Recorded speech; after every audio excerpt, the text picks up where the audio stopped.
ክብር ለእግዚአብሔር ይሁን። ዛሬ እንግዲህ ሶስተኛውን ክፍል እንማራለን።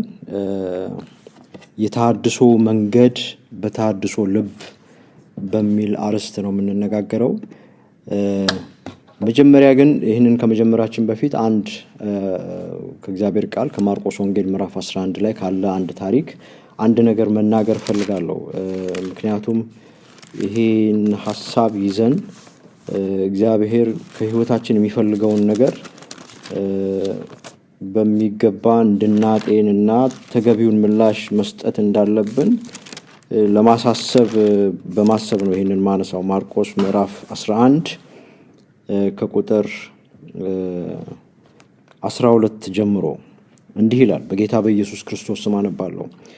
በማግስቱም ከቢታንያ ሲወጡ ተራበ። ቅጠልም ያላት በለስ ከሩቅ አይቶ ምናልባት አንዳች ይገኝባት እንደሆነ ብሎ መጣ።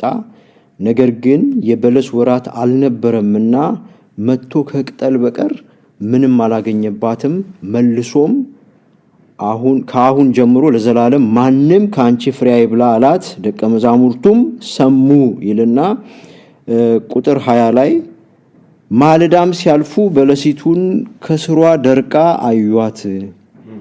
ጴጥሮስም ትዝ ብሎት መምህር ሆይ እነሆ የረገምካት በለስ ደርቃለች አለው ይላል። እና ይህንን ሐሳብ ትንሽ ወደ ልባችን እንድናመጣ እፈልጋለሁ። አጭር ጸሎት እንጸልይ። በለሲቱ ለምን ተረገመች? በጌታ ፊት ትንሽ እናስብ። በለሲቱ የተረገመችው ፍሬ ስላልነበራት ነው። አስመሳይ ስለነበረች ነው። የበለስን የናቹራል የሆነ እድገት ትንሽ ልናገር ፈልጋለሁ። በለስ ቅጠል ካላት ፍሬም አላት። ይሄ በባዮሎጂ የሚታወቅ ነው። ስለዚህ በለስ ካያችሁ ቅጠል ካላት ፍሬም፣ ምክንያቱም ቅጠሉ ከግንዱ ውስጥ ሲበቅል አብሮ ፍሬውም ይበቅላል። ሁለቱም አንድ ላይ ነው የሚበቅለው። ስለዚህ በለስ ቅጠል ኖሯት ፍሬ ላይኖራት አይችልም። እችኛዋ በለስ ግን እንደዛ አልነበረችም። ቅጠል ብቻ አላት። ከሩቅ ስትታይ ፍሬ የያዘች ትመስላለች። ተቀርበው ግን ሲያዩት ፍሬ የለባትም። ይሄ የበዛ አስመሳይነት ማለት ነው።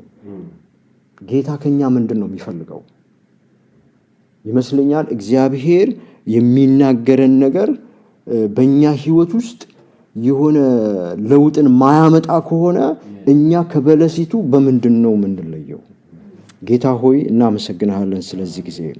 አቤቱ እንድትረዳን የምንሰማውን ነገር ጌታ ሆይ በህይወታችን የምንኖርበት እንዲሆን፣ በእርግጥም የምንለወጥበት እንዲሆን እንጸልያለን። ጌታ ሆይ ስለ ተሐድሶ ተናግረን ሳንታደስ ብንቀር እነሆ ፍሬ አላፈራንም። ጌታ ሆይ አቤቱ እንድታስበን ጌታ ሆይ በተሐድሶ መንገድ ላይ ጌታ ሆይ የተገባውን ነገር ይዘን እንድንገኝ ልባችንን እንድታዘጋጅ በኢየሱስ ስም እንጸልያለን። ዛሬም የምንማረውን ቃል አንተ ባርክልን። መንፈስ ቅዱስ አንተ የወደድከውን ነገር ብቻ ንገረን። ክብር ሁሉ ለስምህ ይሁን በኢየሱስ ስም አሜን። ይሄንን ምስል ላሳያችሁ ፈልጋለሁ። አሁን እንግዲህ ስለ በለሲቱ ተናግሬያለሁ። ባጭሩ በጣም አጭር አድርጌ ነው የተናገርኩት። ይሄን ምስል አሁን ይመጣሉ ወደዛ እንድታዩት ፈልጋለሁ። ጌታ ኢየሱስ ክርስቶስ ይሄም ታሪክ ያለው እዛው ማርቆስ ወንጌል ውስጥ አለ። በእርግጥ ሌላም ክፍል ደግሞ እንመለከተዋለን። ማርቆስ ወንጌል ምዕራፍ 4 ላይ ሄዳችሁ ስታዩ ስለ ዘሪውና ስለ መሬቱ ስለ ዘሩ ምሳሌ አይደል የተናገረው ጌታ ኢየሱስ ክርስቶስ። እና በስንት አይነት መሬት ላይ ነው ወደቀ የሚለው 4 ነው። ብትቆጥሯቸው በትክክል 4 ነው። አንደኛው መንገድ ዳር ወደቀ፣ ሁለተኛው እሾህ መካከል ጭንጫ ላይ፣ አራተኛው ካቴጎሪ መልካም መሬት ላይ ሆኖ ግን በ3 ነው የተከፈለው አይደል? አንዱ ባለ 30 አፈራ፣ ሌላኛው ባለ 60፣ ሌላኛው ባለ 100። ስለዚህ ስንት ፖሲቢሊቲ ነው እዚህ የሚታያችሁ? 1 2 3 4 5 6 ፖሲቢሊቲ አለ ማለት ነው። ግን እኔ በጣም ያስደነገጠኝን ነገር ልንገራችሁ። አብዛኛው ለካ ፍሬ ማያፈራ ነው። ምክንያቱም ተመልከቱ፣ እነዚህ 4 አይደሉ? ስለዚህ ይሄ 1 2 3 4 ሶስቱ ፍሬ ማያፈሩ ናቸው። ማጆሪቲው ፍሬ አያፈራም ማለት ነው። ሰማችሁኝ ያልኩትን? ማጆሪቲው ለካ ፍሬ አያፈራም። ዘሩ የእግዚአብሔር ቃል እንደሆነ ጌታ ኢየሱስ ክርስቶስ ራሱ ተርጉሞ የተናገረው አይደል? የእግዚአብሔር ቃል ነው።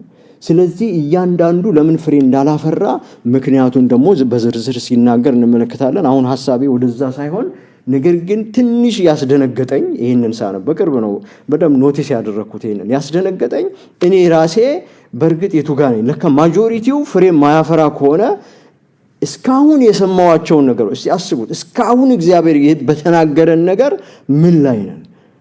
ሁላችንም ይሄን ቆም ብለን እንድናስብ እፈልጋለሁ። እግዚአብሔር ይርዳን። አሜን።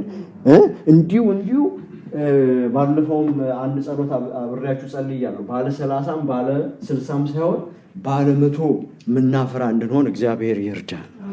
ያ ማለት ሙሉ በሙሉ ለእግዚአብሔር ቃል ተገዢ ስንሆን ማለት ነው። አሜን።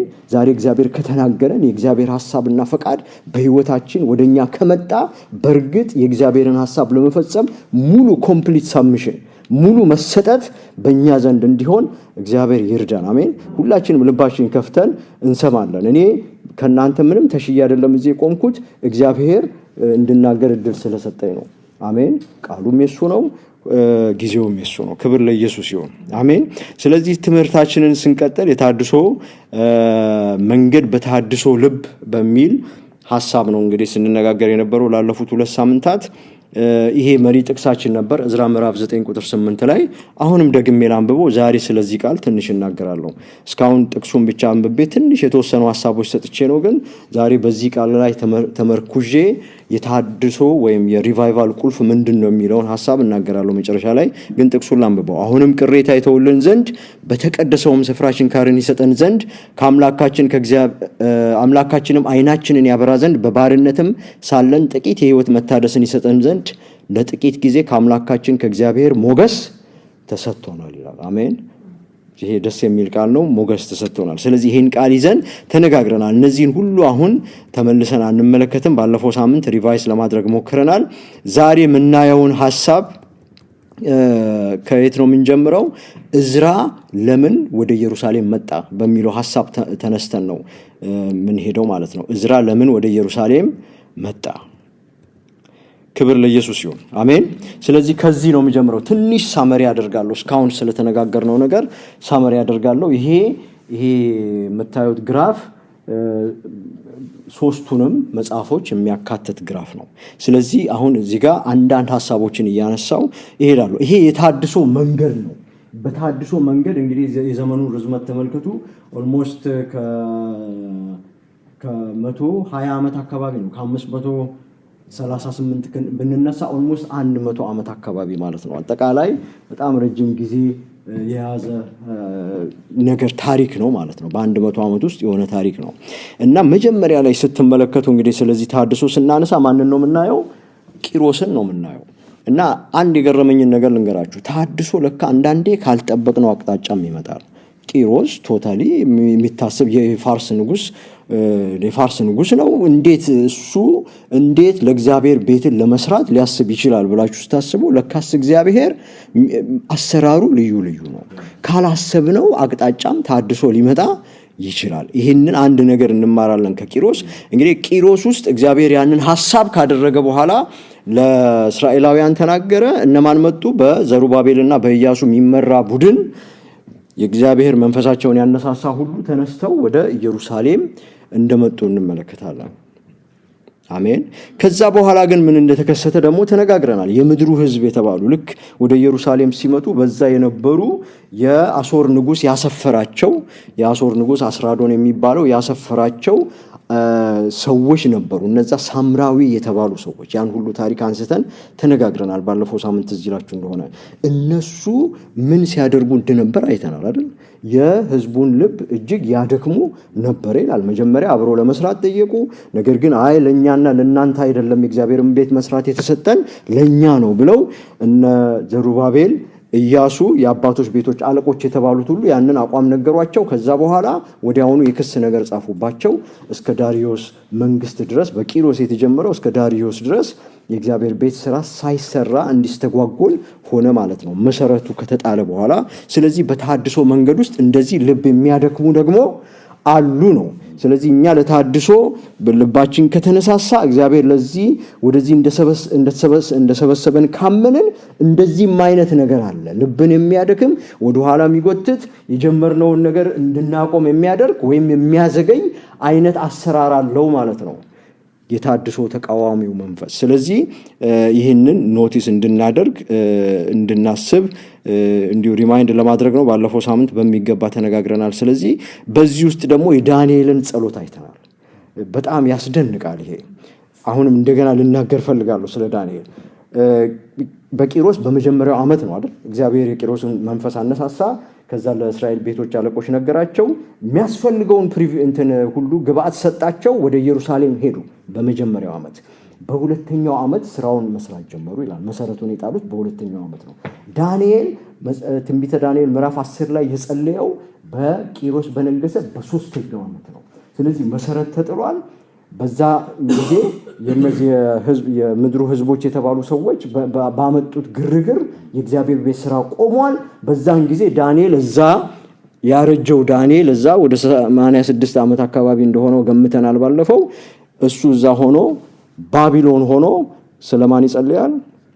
ስለ ህዝቡ ይጸልያል። ስለ ህዝቡ እንደሚጸልይ የምናውቀው መልአኩ ከነገረው መልስ ነው።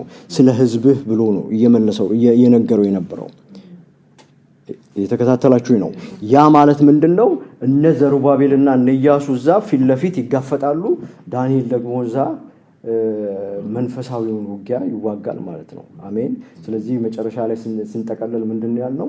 እንደ ዳንኤል አይነት የሚጸልይ የሚጋደል ሰው በእኛ መሃል ያብዛ። አሜን። ምክንያቱም ነገሩ መንፈሳዊ ስለሆነ ማለት ነው። የፋርስ ንጉስ አለቃ ተቋቋመኝ ስላለ የፋርስ ንጉስ ፊዚካሊ ያለው ምድር ላይ ቂሮስ ነበረ። ዳንኤል ደግሞ ሲጸልይ የሚቋቋም ሌላ የፋርስ ንጉስ አለቃ የሚባል መንፈሳዊ ኦርደር አለ ማለት ነው። ስለዚህ የዳንኤል ትግል ወደዛ ሆነ። እዚህ ደግሞ እነ ዘሩባቤል እነ ኢያሱ እዚህ ይታገላሉ። ነገር ግን ለተወሰነ ጊዜ ተጓተተ አይደል? ለ16 ዓመት ያህል የእግዚአብሔር ቤት ሳይሰራ ሳይጠናቀቅ ቆየ። ከዛ ምን ሆነ? ሐጌና ዘካርያስ መጡ። እግዚአብሔር የተመሰገነ ይሁን። እግዚአብሔር እንዴት የህዝቡን ልብ እንዳነሳሳ ትንሽ ሐጌና ዘካርያስ ውስጥ ሄደን አንዳንድ ሐሳቦችን ልናገር። በፍጥነት ነው የምናገረው። ትንቢተ ሐጌ እና ዘካርያስን ትንሽ አንዳንድ ጥቅሶችን ላንብብ። አለፍ እያልን እንመልከት። ምክንያቱም ሐጌና ዘካርያስን እዚህ ጋር ሳናነሳ ልናልፍ አንችልም። መጀመሪያ ሲነሱ ምን እንዳሉ ተመልከቱ። ሐጌ ትንቢተ ሐጌ ምዕራፍ 1 ቁጥር 2 ላይ እንዲህ ብሎ ነው የመጀመሪያው ድምፁ የመጣው እንዲህ ብሎ ነው። ለማን ነው የመጣው? ወደ ዘሩባቤል ወደ ታላቁም ካህን ወደ ኢዮሴዴቅ ልጅ ወደ ኢያሱ እንዲህ ሲል መጣ ይላል። የሰራዊት እንግዲህ በዚህን ሰዓት ስራውን አቁመዋል። ክስ ተከሰዋል። ስራ እንዳሰሩ ተብሎ ተከሰዋል። ስራውን አቁመዋል። ከዛ ምን ይላል እግዚአብሔር? የሰራዊት ጌታ እግዚአብሔር ይህ ህዝብ ዘመኑ አልደረሰም፣ የእግዚአብሔር ቤት የሚሰራበት ዘመን አልደረሰም ይላል ብሎ ተናገረ ይላል። ይሲ በቃ አልደረሰም።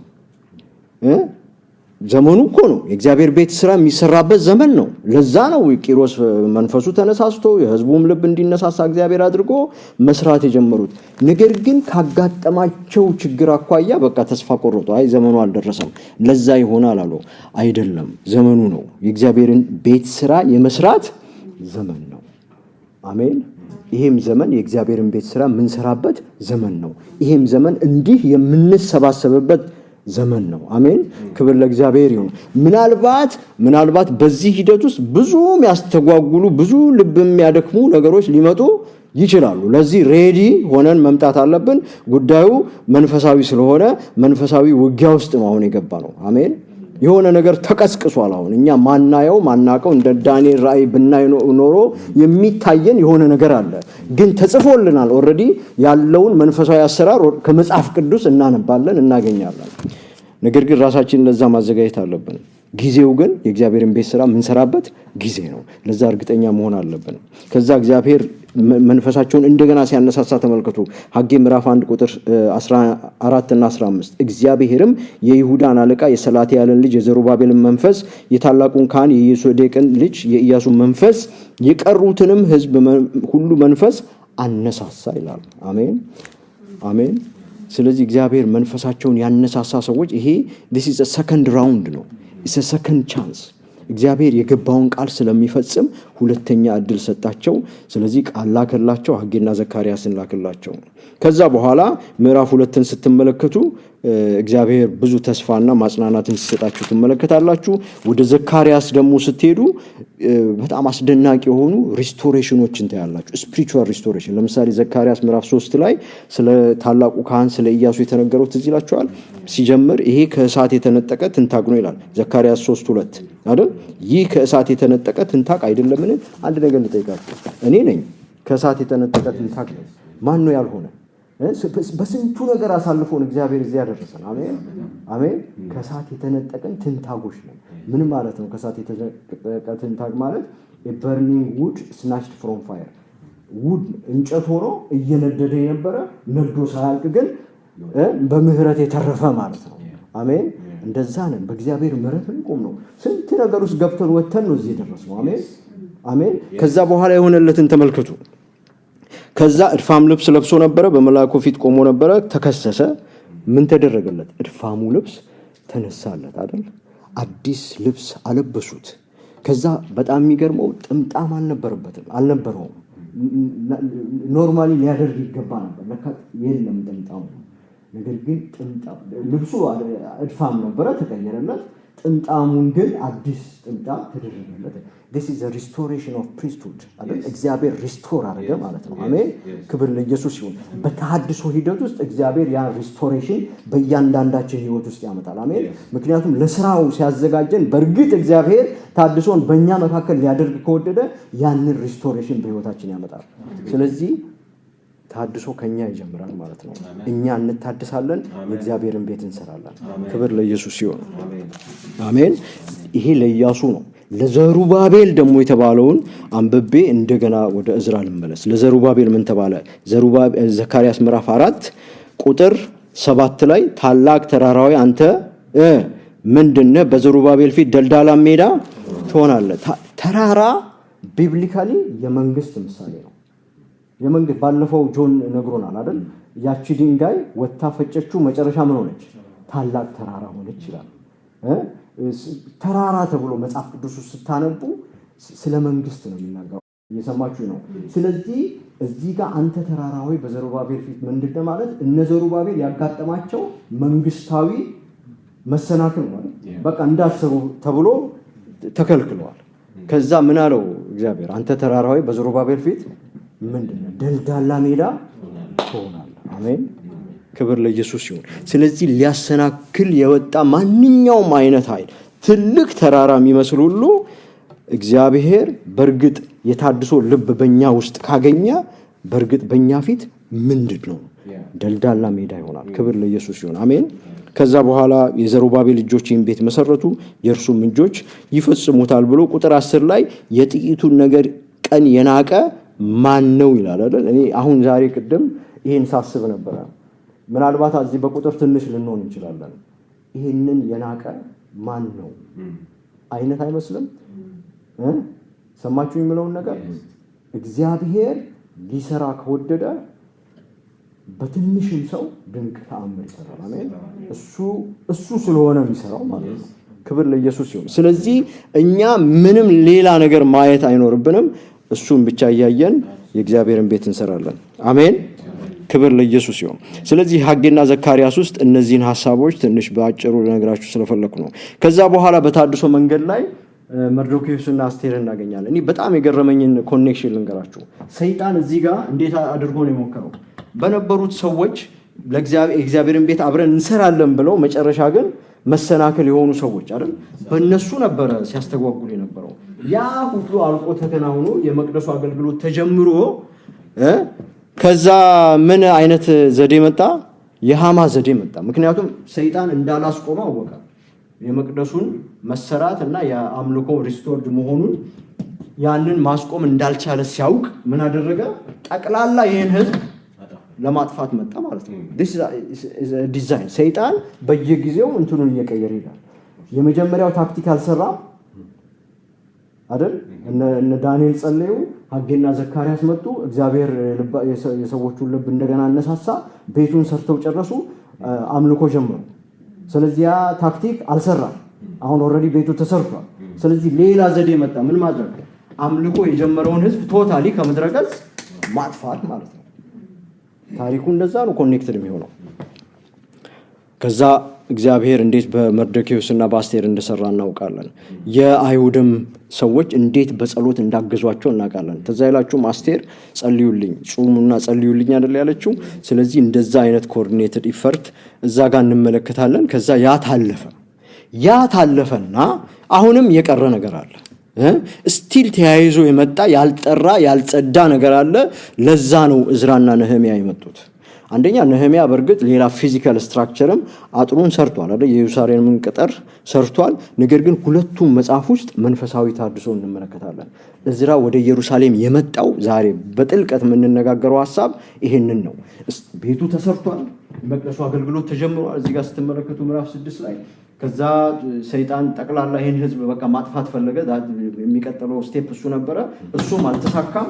ከዛ በኋላ እግዚአብሔር ሌላ ስራ ህዝቡ ጋር ነበረው። ምንድነው? አምልኮን የማጥራት ስራ ማለት ነው። የተደበላለቀውን ነገር የማጥራት ስራ፣ ስፒሪቹዋል ሪኒዋል፣ የመንፈሳዊ ታድሶ ሪቫይቫል የሚለውን ነገር እናገኛለን። እዝራና ነህምያን ስንመለከት ምንድነው ችግሩ እዚህ ጋር ብትሉ፣ አንደኛው ያልተፈቀደ ጋብቻ ነው፣ እንነጋገራለን። ስለዚህ ሌላኛው ደግሞ ጦቢያና ሰንበላጥ ናቸው። እነዚህ ሁለቱ የሰይጣን ሌላ ታክቲኮች ናቸው ማለት ነው። እግዚአብሔርን ማምለክ የጀመረውን ህዝብ እንደገና ወደ ኋላ ጎትቶ እንደገና ወደ ቀደመው አይነት ችግሩ ስለመክተት ተያይዘው የሄዱ ነገሮች ናቸው። ዛሬ እኛ ቻሌንጅድ ምን ሆነበት ነገር ይሄ ነው። እስካሁን ፊዚካል የሆነ ነገር ነው፣ አሁን ፐርሰናል የሆነ ነገር ይሆናል። አር ዊ ሬዲ? ቆርጠን መጣል ያለብን ነገር ቆርጠን ልንጥል ነው ማለት ነው። አሜን። እሺ እዝራ ለምን መጣ? ለሶስት ነገሮች ነው የመጣው። እዝራ 1:7-10 ላይ እዝራ 7:10 ላይ እንዲህ ይላል፣ እዝራም የእግዚአብሔርን ሕግ ይፈልግና ያደርግ ዘንድ ለእስራኤልም ሥርዓትንና ፍርድን ያስተምር ዘንድ ልቡን አዘጋጅቶ ነበር ይላል። እዝራ የመጣው ለዚህ ነው። ምንድነው? የእግዚአብሔርን ሕግ ይፈልግና ያደርግ። መጀመሪያ ለራሱ ማለት ነው የእግዚአብሔርን ሕግ ለመፈለግና ለማድረግ። ከዛስ ለእስራኤልም ሥርዓትና ፍርድን ያስተምር ዘንድ ልቡን አዘጋጅቶ ነበር። ይሄ ነው የእዝራ ሚሽን። ይሄ ነው። ቤቱ ተሰርቷል፣ አምልኮ አለ፣ እነ ኢያሱ አሉ፣ ካህናቱ ማለት ነው፣ ኤቭሪቲንግ አለ። ነገር ግን አሁን ወደ ሕጉ ወደ እግዚአብሔር ቃል የመመለስ ተግባር ተልኮ ይዞ ነው እዝራ የመጣው። ምዕራፍ 7 ከቁጥር 27-28 በኢየሩሳሌም ያለውን የእግዚአብሔርን ቤት ያሳምር ዘንድ። ይሄ በንጉሱ ልብ ውስጥ የነበረ ሐሳብ እንደሆነ እዝራ ይናገራል። ምክንያቱም ንጉሱ ረድቶታል ወደዚህ እንዲመጣ። አርጤክስስ ነው የረዳው። የሚገርማችሁ ለእዝራም ለነህሚያም ይህንን ፈቃድ የሰጠው ተመሳሳይ ንጉስ ነው። አርጤክስስ የሚባለው ነው። በሁለቱ ጊዜ የነበረው ንጉስ ነው። ምንድነው ሐሳቡ? በኢየሩሳሌም ያለውን የእግዚአብሔርን ቤት ያሳምር ዘንድ። በቃ ማማር ያለበት የተበላሸ ያልተስተካከለውን ያቀና ዘንድ ማለት ነው። ነህምያ 8:8 ላይ የእግዚአብሔርንም ሕግ መጽሐፍ አነበቡ። እዝራም እግዚአብሔርን ማወቅ ያስተምርና ያስታውቅ ነበረ፣ ሕዝቡም የሚነበበውን ያስተውሉ ነበር ይላል። ስለዚህ እዝራ ለምንድን ነው የመጣው? የእግዚአብሔር ሕዝብ ወደ የእግዚአብሔር ቃል እንዲመለሱ ነው የመጣው። አሜን። ግን ይሄ እዝራ ማን ነው? እኔ መጽሐፈ እዝራን በጣም እንደወደው ያደረገኝን ሐሳብ አሁን ልነግራችሁ ነው። ወይም እዝራን እንደወደው ያደረገኝን ሐሳብ ትዝ ይላችኋል። እኔ መጽሐፍ ቅዱስ ሲጻፍ ያለ ምክንያት የሆነ ነገር አይጻፍም። ጄኒዮሎጂ ተጽፏል። የእዝራን ቅድመ አባቱ የኬሌ እንትናን ወለደ እያለ የሚሄደው ማለት ነው። እና ያለ ምክንያት የተጻፈ አይመስለኝም። ከታላቁ ካህን ከአሮን ይነሳል፣ አልዓዛርን ያነሳል። የአልዓዛር ልጅ ፊንሃስ የሚባል አለ። ፊንሃስ ደግሞ እንትናን ወለደ እያለ መጨረሻ ላይ እዝራ ጋር ይመጣል። ይህንን መጽሐፍ ቅዱስ ውስጥ ገልብጠው ነው የጻፉት። ተገልብጦ ነው የተጻፈው። ግን ኦርደሩ እንደዚህ ነው። ከላይ ሲጀምር ከአሮን ይጀምራል። የአሮን ልጅ አልዓዛር አለ። የአልዓዛር ልጅ ነው ፊንሃስ። እዝራ ደግሞ የፊንሃስ የልጅ ልጅ ነው። እየሰማችሁ ነው? ለምን እንዳልኩ ልንገራችሁ። አሁን በጣም ፋሲኔቲንግ የሆነ ስቶሪ ልንገራችሁ። ፊንሐስን ስትመለከቱ ዘሁልቁ ምዕራፍ 25 ብታነቡ የፊንሐስ አስደናቂ ታሪክ አለ። በጣም የሚገርም ታሪክ አለ። ትዝ አይላችሁም? በለዓም ሊረግማቸው ስላልቻለ ባላቅን የሆነ ምክር መከረና ሌላ በኤልፌጎርን እስራኤል እንዲከተሉ ሌላ ዘዴ ዘይዶ እስራኤላውያንን አሰናከላቸዋል። እነዛን የበለዓም ምክር የሚባለው እሱ ነው። እና ምዕራፍ 25 ላይ ያ ሆኖ ያለ እግዚአብሔር ሕዝቡን መቅጣት ሲጀምር የሆነውን ተመልከቱ። ይሄ ሰው ፊንሐስ የተባለው ሰው የወሰደውን እርምጃ የካህኑ የአሮን ልጅ የአልዓዛር ልጅ ፊንሐስ በቅናቴ በመካከላቸው ቀንቷልና ቁጣዬን ከእስራኤል ልጆች መለሰ። ያደረገው ነገር ነበረ። አንድ እስራኤላዊ ይዞ የሆነ ምናምን ሲያደርግ የሆነ ነገር አደረገ። ብቻ ሄዳችሁ አንብቡ። አጣበቃቸው። ከዛ ያ የእግዚአብሔርን ቁጣ መለሰ። አይገርምም? ቅናቴን በመካከላችሁ ቀንቷል። ማን? ፊንሐስ። አስቡ፣ አልዓዛር ነበረ እኮ አባቱ። አልዓዛር ዋናው ካህን እሱ ነው። አሮን በዚህ ጊዜ ሞቷል። አባቱ አልዓዛር እያለ ሙሴም እያለ ፊንሐስ ነው ይሄን ያደረገው። ምን አይነት ስፒሪት እንዳለበት ተመልክቶ። ከዛ ይላል እኔም የእስራኤልን ልጆች በቅናቴ አላጠፋውም። ስለዚህ እነሆ ስሙኛውን የሰላሜን ቃል ኪዳን ሰጠዋለሁ። ለማን? ለፊንሐስ። ከዛስ ለአምላኩም ቀንቷልና ለእስራኤል ልጆች አስተሰርየዋልና ለእርሱ ከእርሱም በኋላ ለዘሩ ለዘላለም ክህነት ቃል ኪዳን ይሆንለታል። የዚህ ፊንሐስ ልጅ ማን ነው? እዝራ ነው። አሜን።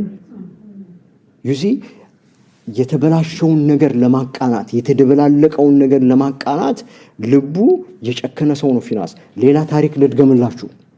ሞልሽ ያስተማረን ክፍል መጽሐፈ ኢያሱ ምዕራፍ 22ን ብታነቡ ፊንሐስን እንደገና ታገኙታላችሁ። ትዝ ይላችኋል ታሪኩ።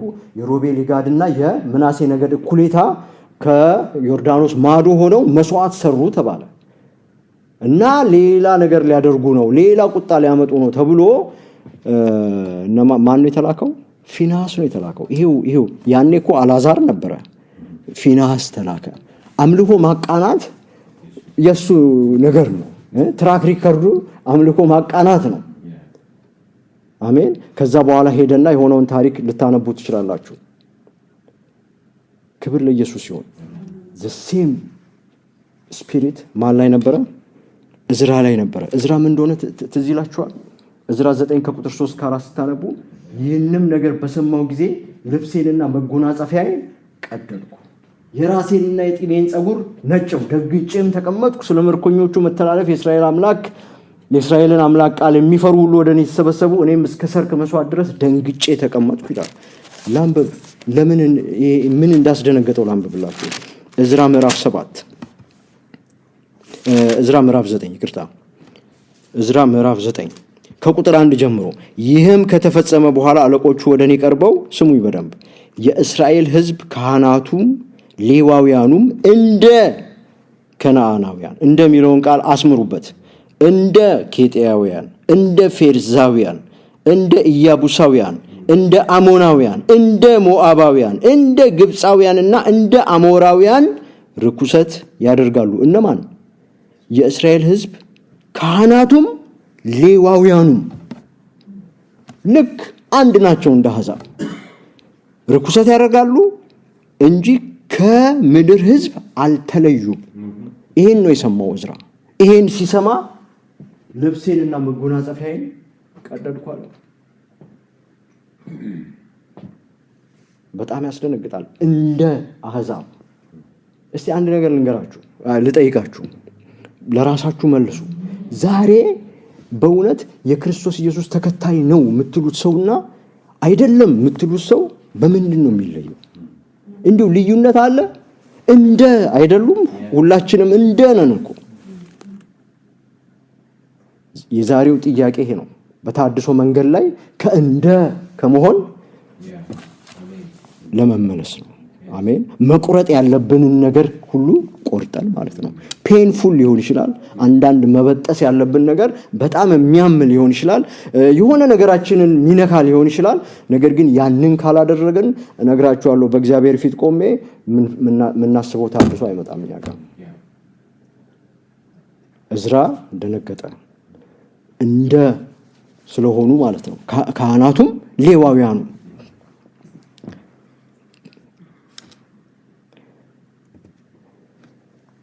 ህዝቡ መሃል መደባለቅ እንዳለ ሲሰማ የሚያስደነግጠው ነው እዝራ። ስለ ህዝቡ በደል ምን እንዳለ ታውቃላችሁ? ቅድም ስንጸልይ ነበር።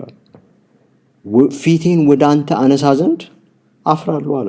በጣም ብሮክን ሆነ እዝራ። በጣም በብዙ ተስፋ ነበር የመጣው።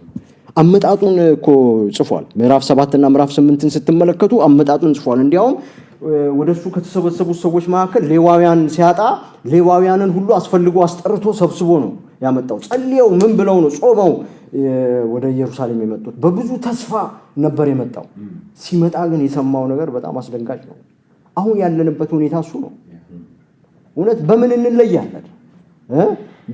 በመጥላት ቢሆን በመጥላት በዘረኝነት ቢሆን የተለያየ ነገር በማድረግ ቢሆን በምንድን ነው የምንለየው? እኛ ተቀላቅለን ተደባልቀናል። በምንም አንለይም። ከህዝቡ ህዝብ ከምድሩ ህዝብ ጋር ተደባልቀዋል። ምንም ልዩነት የላቸውም እንደተባለው ማለት ነው። ፊቴን ወደ አንተ አነሳ ዘንድ አፍራለሁ እፈራማለሁ አለ። 9:6 እዝራም እያለቀሰና በእግዚአብሔር ፊት እየወደቀ በጸለየና በተናዘዘ ጊዜ ህዝቡም እጅግ አለቀሱ።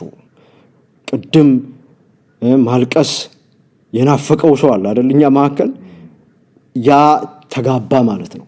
እዝራ ሲያለቅስ ህዝቡም ሁሉ አለቀሱ። ምዕራፍ 10:6 ስለ ምርኮኞቹ ኃጢአት ያለቅስ ነበርና ገብቶ እንጀራ አልበላም ውሃም አልጠጣም። አይገርምም? እዝራ ፊንሐስስ አልገረማችሁም? እንዲህ አይነት ነገር በዘራችሁ እንዲሆን አትፈልጉም? ለእግዚአብሔር ለአምልኮ መቅናት እኮ ምን ያህል ሪዋርድ እንዳለው አያችሁ? አሜን። ዛሬ የምትከፍሉት መስዋዕትነት ቢኖር የእግዚአብሔርን ቤት ለማቅናት ዛሬ የምትከፍሉ መስዋዕትነት ቢኖር በእርግጠኝነት ነግራችኋለሁ እግዚአብሔር በዘራችሁ ይከፍላችኋል። አሜን። እግዚአብሔር ያንን አይረሳም።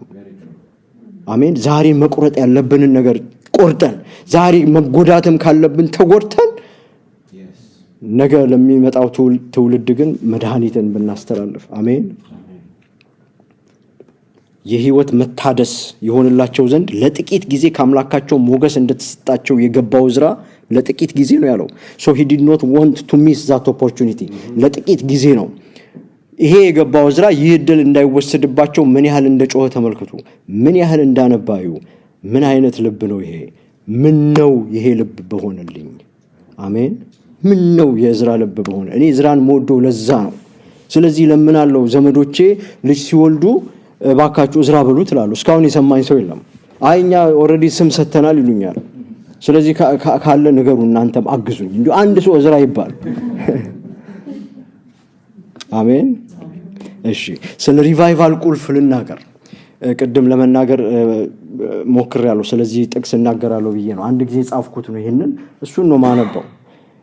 የሪቫይቫል ቁልፍ ምንድነው? የመንፈሳዊ ህይወት መታደስ ዋና ቁልፉ ምንድነው የሚለውን ሐሳብ የጻፍኩትን ነው። ጥቅሱን እዚህ ጋር ደጋግመን ስላነበብን እሱን አላነበም። እንደምናነበው የህይወት መታደስ ወይም ሪቫይቫል ይሆንልን ዘንድ በአምላካችን ፊት ሞገስ ማግኘት አለብን። የሪቫይቫል ቁልፍ የአምላካችን ሞገስ ነው። በቃ ሌላ ምንም አይደለም። እግዚአብሔር ሞገስ ከሰጠን፣ እኛ ልባችን ከተዘጋጀ፣ እንደ እዝራ አይነት ልብ እኛ ውስጥ ካየ እግዚአብሔር ሪቫይቫል ይሆናል። አሜን አሜን። ይኸውላችሁ ማስ ባለው አንድ ጊዜም የተናገርኩ ይመስለኛል። ማስ ሪቫይቫል ባታዩም እንኳን እናንተ ግን ሪቫይቭድ ሆናችሁ እስከ መጨረሻው ትሄዳላችሁ። አሜን። ክብር ለኢየሱስ ይሁን። እኛማ ምን አለን አስተውለን እንደሆነ ይህ ሞገስ ሁሉ ጊዜ የሚገኝ እንዲሁም ለዘመናት ተቀምጦ የሚጠብቀን አይደለም። እዝራ ለጥቂት ጊዜ እንዳለው የቤተ ክርስቲያንም የሪቫይቫል ታሪክ ስናጠና ይህንኑ እንረዳለን። በዘመናችን ያለው መንፈሳዊ ድቀት ወይም ዝቅጠት በሉት ከምን ጊዜም በበለጠ ስለ ሪቫይቫል እንድናስብ ከአምላካችንም ዘንድ ሞገስ እንዲሆንልን እንድንጸልይ ያስገድደናል።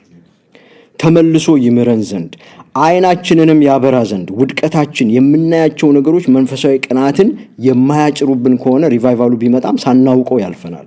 በእዝራም ዘመን እዝራ ምዕራፍ 1 ቁጥር 5 በአምላካቸው ምህረት በመንፈሳቸው የነቁ ብቻ ነበሩ የአምላካቸውን ቤት ለመስራት የመጡት። እንግዲህ የጊዜውን አካሄድ የሚያስተውሉ በንቃትም አምላካቸውን የሚጠብቁ የህይወት መታደስ ይሆንላቸዋል። አሜን። ከዚህ በኋላ ያለውን ስሙኝ። የሪቫይቫል መሪ ደግሞ ማን ነው? መንፈስ ቅዱስ ነው። ስለዚህ በእኛ መካከል ሁላችሁም በሉልኝ፣ በእኛ መካከል ማን የለም? ሱፐርስታር የለም፣ ወይም የእግዚአብሔር ሰው ምንለው የለም። ሰማችሁኝ ያልኩትን? የሪቫይቫል መሪ ማን ነው? መንፈስ ቅዱስ ነው። እሱ ነው።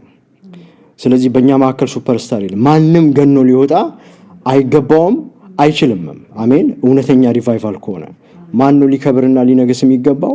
እሱ ብቻ ነው። አሜን። ለስሙ ክብርና ምስጋና ይሁን። አሜን። አንድ ታሪክ ልንገራችሁ ስለ ዌልስ ሪቫይቫል።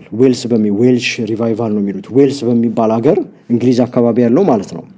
በ1904 በፈረንጆች አቆጣጠር ሪቫይቫል እንደሆነ እናውቃለን። በጣም ትልቅ ሪቫይቫል ነው እና በዚህ ሪቫይቫል ጊዜ በጣም የሚያስደንቁ፣ እኔ ታሪኩን አንብቤዋለሁ፣ የሚያስደንቁ ነገሮች ነው የሆኑት። ምንም አይነት ማስታወቂያ አይለጠፍም። ሰዎች ግን ወደ ቸርች ይመጣሉ።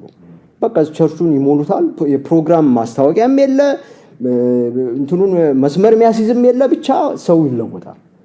እስር ቤቶች ታሳሪ ቁጥራቸው ቀነሰ። መጠጥ ቤቶች ተዘጉ። የኳስ ጨዋታ፣ የብሔራዊ ቡድን ኳስ ጨዋታ እንኳ ተሰርዟል። ስቴዲየም የሚገባ ሰው ጠፍቶ ማለት ነው። አሜን። በዛን ጊዜ ማንም እንደ መሪ የሚወጣ አልነበረም። ሪቫይቫሉ የተነሳባቸው የሰዓቱ የተቀጣጠለባቸው ሰዎች እዚህ ግባ ማይባሉ አይነት ሰዎች ነበሩ። ያኔ ምን እንደሚሉ ታውቃላችሁ? ዛሬ ለእናንተ ልናገር የምፈልገው ነገር ይሄ ነው። የነሱ መሪ ሐሳባቸው ምንድነው? ቤንድ ዘ ቸርች ኤንድ ሴቭ ዘ ወርልድ ነበር። እኛን ዝቅ አድርገን ዓለምን አድን ነበር። አሜን። አሁንም ጌታ ዝቅ አድርጎን ፈቃዱን ይፈጽም ዘንድ በሞገሱ ያስባል።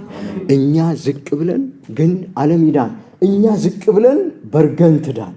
እንዴ! በጣም በሚያሳዝን መንፈሳዊ ዝቅጠት ውስጥ ያለ ምድር ውስጥ እኮ ነው ያለነው። ክህደቱ ጫፍ ላይ ደርሷል። እግዚአብሔርን እንዴት እናስቆጣው ብለው የተነሱት አካሄድ በጣም ነው የሚገርመኝ። አንዳንዴ ሆን ብለው እግዚአብሔርን ኦፌንድ ለማድረግ ነው አይደል የሚሄዱት። ስለ ጌይ ያ አክቲቪቲው እኮ በቃ ሆን ብሎ እግዚአብሔርን ለማበሳጨት ነው የሚመስለው። በዚህ ምድር ሆነን አንድ ላይ ሆነን መጸለይ ካልቻለን ከዚህ የበለጠ መንፈሳዊ ዝቅጠት የትም ሊኖር አይችልም። ስለዚህ ዊ ዲማንድ ሪቫይቫል ዲማንድ እናደርጋለን። አሜን። ታዲያ እንዴት ነው የምንሆነው? እኛ ዝቅ ብለን እግዚአብሔር ያድን ይህን ምድር። አሜን አሜን። ክብር ለጌታ ይሁን። ከዚህ ጋር አያይዤ በመንፈስ ድሆች የሆኑ ብፁዓን ናቸው የሚለውን ሐሳብ ልናገር። ለምንድነው የምናገረው? ማቴዎስ ምዕራፍ 5 ቁጥር 3 ጌታ ኢየሱስ ክርስቶስ በተራራው ስብከት መጀመሪያ የተናገረው ነገር አይደል? መጀመሪያ ያለው በመንፈስ ድሆች የሆኑ ብፁዓን ናቸው። ለምን? መንግስተ ሰማያት የእነርሱ ናትና። በመንፈስ ድሆች ማለት ሚክ ኢን ስፒሪት ነው፣ ትሑቶች ማለት ነው። የእግዚአብሔር መንግስት የትሑታን መንግስት ናት። አንድ ሰው ላይ ትዕቢት ካያችሁበት በእርግጠኝነት ነገራችኋለሁ፣ ያ ሰው በእግዚአብሔር መንግስት መርህ ይሄድ ሰው አይደለም። እግዚአብሔር ምሕረት አብዝቶለት ሊቆይ ይችላል፣ ምክንያቱም እግዚአብሔር ምሕረቱ ብዙ ስለሆነ ማለት ነው። ነገር ግን በእግዚአብሔር መንግስት መርህ የሚመራ ሰው አይደለም። ሪቫይቫል የሚመጣው በእግዚአብሔር መንግስት መርህ ነው። ምንድነው መርሁ? ትህትና ነው። ትህትናው ደግሞ የሚገርም ትህትና ነው። ቀላል እንዳይመስላችሁ ተመልከቱ። እዚህ ጋር ሁለት ምሳሌዎችን አምጥቻለሁ። በመንፈስ ድሆች የሚሆኑ በትክክል ስናጠናው ቃሉን በምርጫ የሚደረግ ትህትና ነው። ሚክነስ ባይ ቾይስ፣ በምርጫ የሚደረግ ሁለት ኤግዛምፕሎች። ኢየሱስ ክርስቶስ በሱ ዘንድ የነበረ የሐሳብ በእናንተ ዘንድ ይሁን የተባለው ትዝ ይላችኋል? መርጦ አይደል? ወዶ ከእግዚአብሔር ጋር መተካከልን መቀማጥ እንደሚገባ ሳይቆጥር ራሱን ባዶ አደረገ ይላል። ባዶ አደረገ። አይገርምም? መርጦ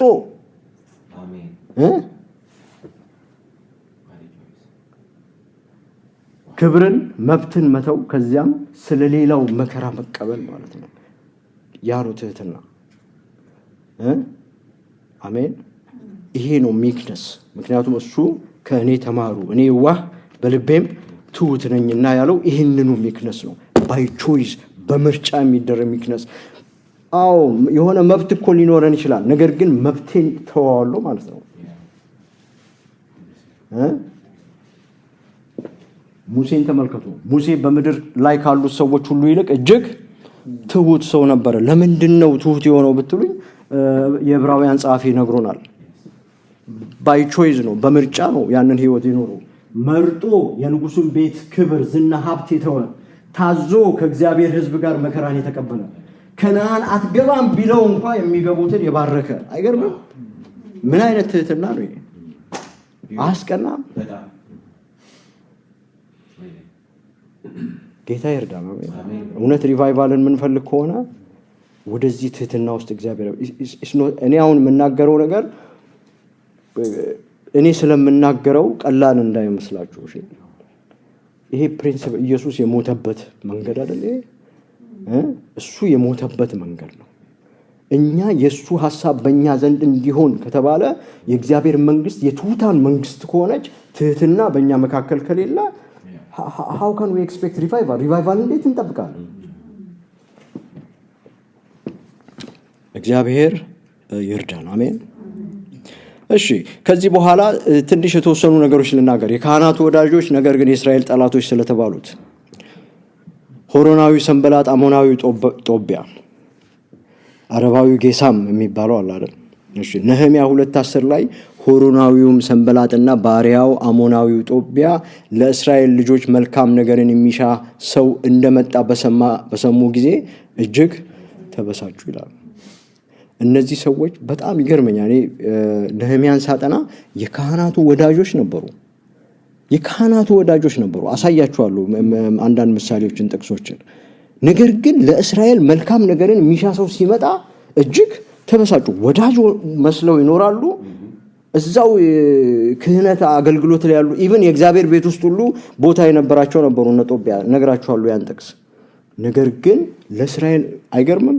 ምን አይነት ሰዎች ናቸው እነዚህ? ነህምያ ምዕራፍ 13 ከቁጥር 4-5 ከዚያም አስቀድሞ በአምላካችን ቤት ጓዳዎች ላይ ተሹሞ የነበረው ካህኑ ኤልያሴብ ከጦቢያ ጋር ተወዳጅቶ ለሌዋውያን፣ ለመዘምራን፣ ለበረኞቹ እንደ ሕጉ የተሰጣቸውን የእህሉን ቁርባንና ዕጣኑን ዕቃዎቹንም የእህሉንና የወይኑን የዘይቱን አስራት ለካህናቱም የሆነውን የማንሳት ቁርባን አስቀድሞ ያስቀመጡበትን ታላቁን ጓዳ አዘጋጅቶለት ነበረ። ወደ ውስጠኛው ክፍል አስገብቶት ነበረ። ይሄ ሰው ነው ነህምያን የሚቃወመው። ነህምያ ምዕራፍ 13 ቁጥር 5 ከዋነኛውም ካህን ከኤልያሴብ ልጅ ከዮአዳ ልጆች አንዱ ለሆሮናዊው ለሰንበላጥ አማች ነበረ ይላል።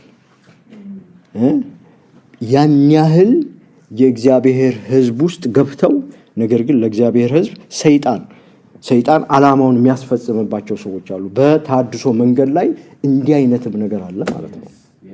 ያለ ምክንያት አልተጻፈም፣ እንድንማርበት ነው የተጻፈው። ስለዚህ ለእንዲህ አይነት ሁሉ መዘጋጀት አለብን። እኛም ራሳችንን ማየት አለብን። እኔ ልንገራችሁ፣ እኔ ስለራሴ ማሰብ ከዛ ይላችሁም እዝራ ለምንድን ነው የመጣው? የእግዚአብሔርን ሕግ ይፈልግና ያደርግ ዘንድ አይደል ያለው? ልቡን አዘጋጅቶ ነበረ። ከዛ በኋላ ነህምያ ያለውን ተመልከቱ። ደግሞ ያስፈራሩኝ ዘንድ የወደዱትን ምኖች ነቢያትም ሳይቀሩ ያስፈራሩት ነበር ነህምያ 6 ከቁጥር 10-14 ያንን ትመለከታላችሁ። በጦቢያና ሰንበላጥ ትንቢት እንዲናገር የተገዛው ሻማያ የሚባል ነቢይ ነበረ። ሚስሊድ ሊያደርገው ማለት ነው። ነህምያ መግባት ወደማይገባው ካህናቱ ብቻ ሊገቡ ወደሚገባቸው ቦታ ነህምያ እንዲገባና ተቀባይነት እንዲያጣ ለማድረግ ነው ይሄ ተንኮል የተሰራው። ሰማችሁኝ ያልኩትን በሰዎች ዘንድ ተቀባይነት እንዳይኖረው ለማድረግ ማለት ነው። ስለዚህ ነህምያ እንዳይሳካለት፣ ሰዎች እንዳይተባበሩት ያንን ለማድረግ ማለት ነው። ነቢይቱ ኖአዲያ፣ ሌሎች ነቢያት ስራቸውን አስብ አለ። እግዚአብሔር ከእንዲህም አይነት ማንነት ይጠብቀን፣ ከእንዲህም አይነት ሰዎች ይጠብቀን። አሜን አሜን። የእግዚአብሔርን ስራ እንደሚሰራ ለምታውቁት ሰው ቀኝ እጃችሁን ልትሰጡት ይገባል። አሜን አሜን ልትረዱት ይገባል። ነገር ግን እንደዚህም አይነት ነገር አለ። ስለዚህ ምንድነው ያደረጉት? የማጥራት እርምጃ ተወሰደ። አሁን ዛሬ እንደ ከባድ ቻሌንጅ ለኔም ለናንተም ላቀርብ የምፈልገው ይሄ ነው። የማጥራት እርምጃ እዝራ ምዕራፍ 9 እና 10 እርምጃ መውሰድ ጀመሩ። እዝራ እንደዛ አልቅሰው አልተውም፣ እርምጃ መውሰድ ጀመሩ። እዝራ ምዕራፍ 9 እና ቁጥር 10 ነህምያ 13ን ስትመለከቱ ማጥራት ነው የምትመለከቱት። ነህምያ 13 ቁጥር 1 ላይ በዚያም ቀን የሙሴ መጽሐፍ በሕዝቡ ጆሮ አነበቡ፣ አሞናውያንና ሞዓባውያን ወደ እግዚአብሔር ጉባኤ ለዘላለም እንዳይገቡ የሚል ትእዛዝ በዛ ተገኘ ይላል። ከነጦቢያና ሰንበላጥ ወዳጆች ጦቢያ አሞናዊ ነበረ ይላል። ስለዚህ ወደ እግዚአብሔር ቤት ሊገባ አይችልም። ከዛ እንደዛ ሆነ። ሌላውንም ክፍል ስትመለከቱ ነህምያ ምዕራፍ 8 እስከ 10 የእዝራን ተግባር የእዝራን ሚና ትመለከታላችሁ እዛ ውስጥ። እሱም መንፈሳዊ ማጥራት የተካሄደበት እንደሆነ ታያላችሁ። ጸሎቶቹም አሉ፣ በጣም አስደናቂ የሆኑ ጸሎቶች እንድታነቡ እጋብዛችኋለሁ። እንግዲህ የመጽሐፍ ቅዱስ ዳሰሳ ስለሆነ ሁሉም ነገር ውስጥ መግባት ስለማንችል ይህንን እናንተ እንድታነቡት የታሪኩን ፍሬምወርክ ለመስጠት ብቻ ነው። ሌላ ያነሱት ነገር ልቤን የነካው ነህምያ ያነሳው ነገር የእግዚአብሔርን ቤት ስለመተው ነው። ምንድነው ያለው? 10:30 የእግዚአብሔር ቤት ተትቶ ነበረ፣ እንዲሁ የአምላካችንን ቤት ከቶ አንተውም ሲል ታላላችሁ። 13:11 ላይ እኔም የእግዚአብሔር ቤት ስለምን ተተወ ብዬ ከአለቆቹ ጋር ምን ሆንኩ? ተከራከርኩ። የእግዚአብሔርን ቤት አትተው ነው። አሜን። ግድ ይስጣችሁ፣ ለእግዚአብሔር ቤት ጉዳይ ግድ ይስጣችሁ የሚል አይነት ሐሳብ ነው። መጨረሻ ላይ ስላልተፈቀደ ጋብቻ ተናግሬ ጨርሳለሁ። ከዛ በፊት ግን አንድ ነገር ልናገር። ነህምያ መጨረሻው ምዕራፍ ላይ በተለይ እስራኤላውያን እንግዲህ ከሌሎች ጋር ለምን ተጋቡ ከዛ ሲፋቱ እንዲለያዩ ሲደረግ ምናምን ታያላችሁ። ግን ዋናው ሐሳብ ምክንያቱ የተጻፈው ነህምያ ምዕራፍ 13 ቁጥር 26 ላይ ነው። ነህምያ 13 ቁጥር 26 እንዲህ ይላል፣ የእስራኤል ንጉሥ ሰሎሞን በዚህ ነገር ኃጢአት አድርጎ የለምን? በብዙ አሕዛብም መካከል እንደርሱ ያለ ንጉሥ አልነበረም፣ በአምላኩም ዘንድ የተወደደ ነበረ። እግዚአብሔርም ወደደው አይደል የሚለው ሲወለድ። እግዚአብሔርም በእስራኤል ሁሉ ላይ አንግሶት ነበረ፣ እርሱንም እንኳ እንግዶች ሴቶች አሳቱት ይላል። ስለዚህ ለምንድን ነው የምትጋቡት ብለው ሲሏቸው አምልኮን ስለሚገለባብጡባቸው ነው። ስለዚህ አምልኮን የማጥራት ሂደት ነው የተደረገው። መለየት ካለብን ነገር መለየት አለብን ማለት ነው። አሜን። ስለዚህ ያንን የእግዚአብሔር መንፈስ ወደ ልባችሁ በሚያመጣው እግዚአብሔር መንፈስ ምናልባት ኮንቪክት በሚያደርጋችሁ ነገር ሁሉ ከዛሬ ጀምሮ ተግባራዊ እርምጃ እንሰጣለን ማለት ነው። አሜን። እግዚአብሔር ያንን ይጠብቃል ከኛ እና የዚህ አይነት ያልተፈቀደው ጋብቻውን ጣጣ ተናግሬ ጨርሳለሁ። የተባረረውን ካህን ነህምያ ምዕራፍ 13 ቁጥር 28 ላይ እንዲህ ይላል፣ ከዋነኛውም ካህን ከኤልያሴብ ልጅ ከዮአዳ ልጆች አንዱ ለሆሮናዊው ሰንበላጥ አማች ነበረ። ከዛስ ምን አረኩት? ከእኔም ዘንድ አባረርኩት ይላል። በቃ እንዲህ አይነት ሰው ይባረራል ማለት ነው። ካህን ነው፣ ነገር ግን ማግባት የማይገባውን አግብቷል፣ ሌላ ጣጣ ያመጣል። ስለዚህ ምን ሆነ? ተባረረ። እና አንድ የታሪክ ጸሐፊ አለ ጆሴፈስ ፍላቪየስ የሚባል፣ ይህንን የቴዎሎጂ ተማሪዎች ያውቁታል። ሌሎቻችንም ዛሬ ወይ ስሙን ሰምተን ዛሬ ሊሆን ይችላል ስሙን የምንሰማው። ግን ይሄ በጣም ታዋቂ አይሁዳዊ ለሮማን ኢምፓየር ታሪክ የሚጽፍ ሰው ነው። በጣም ታዋቂ ጸሐፊ ነው። ብዙ መጽሐፎች ጽፏል። እና ያ ያለውን ላንብብላችሁ፣ ወደ አማርኛ መልሼዋለሁ። ዳሪዮስ ሁለተኛው መሸነፉን ሲሰማ ከሰማሪያ ወታደሮች ወደ 8000 የሚጠጉ ጋር ሆኖ ሰንበላጥ የታላቁን እስክንድር ሰራዊቶች ተቀላቀለ። ማን? ሰንበላጥ ነው ይህንን ያደረገው ይላል። ይህንን እንግዲህ ጆሴፈስ ፍላቪየስ የጻፈውን ነው የምነግራችሁ።